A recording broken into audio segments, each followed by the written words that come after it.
Hi everyone. Today we'll be discussing phases of matter. Before we begin discussing the various phases, let's first understand what matter is. Matter is composed of atoms and make up everything around you. Matter is also defined as anything that has mass and volume. Mass is defined as the amount of matter found within an object and is usually reported in grams and kilograms. You should know there is a difference between mass and weight. Mass is a measure of the matter in an object, while weight is a measure of gravity's pull on an object. For example, a person would weigh less on the moon than on the Earth due to the moon's lower gravitational pull. However, the change in gravity would not alter the object's mass. Volume, on the other hand, is the amount of space occupied by a substance, while mass is the amount of matter it contains. The amount of mass per unit of volume is a sample's density. In this lesson, we'll be discussing 5 states of matter: solids, liquids, gases, plasma, and Bose-Einstein condensates. We will go more in depth into each of the various states of matter, but before we do, let us better understand what constitutes a state of matter. A state of matter is all about the physical state and energy in the atoms and molecules.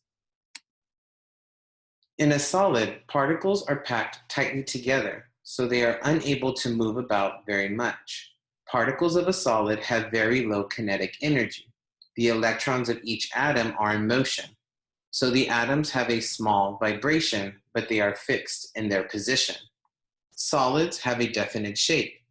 They do not conform to the shape of the container in which they are placed. They also have a definite volume. The particles of a solid are already so tightly packed together that increasing pressure will not compress the solid to a smaller volume. In the liquid phase, the particles of a substance have more kinetic energy than those in a solid.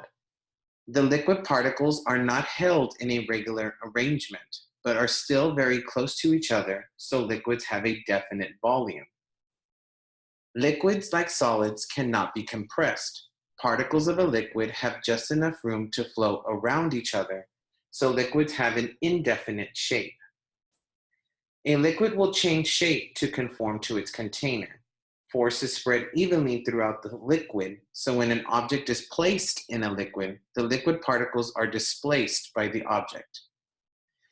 Particles of a liquid tend to be held by weak intermolecular attraction rather than moving freely as particles of a gas will. This cohesive force pulls the particles together to form drops or streams. Gas particles have a great deal of space between them and have a high kinetic energy. If unconfined, the particles of a gas will spread out indefinitely.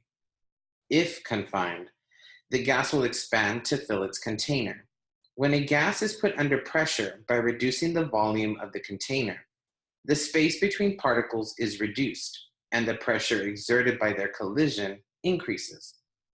If the volume of the container is held constant, but the temperature of the gas is increased, then the pressure will also increase. Gas particles have enough kinetic energy to overcome intermolecular forces that hold solids and liquids together. Thus, a gas has no definite volume and no definite shape.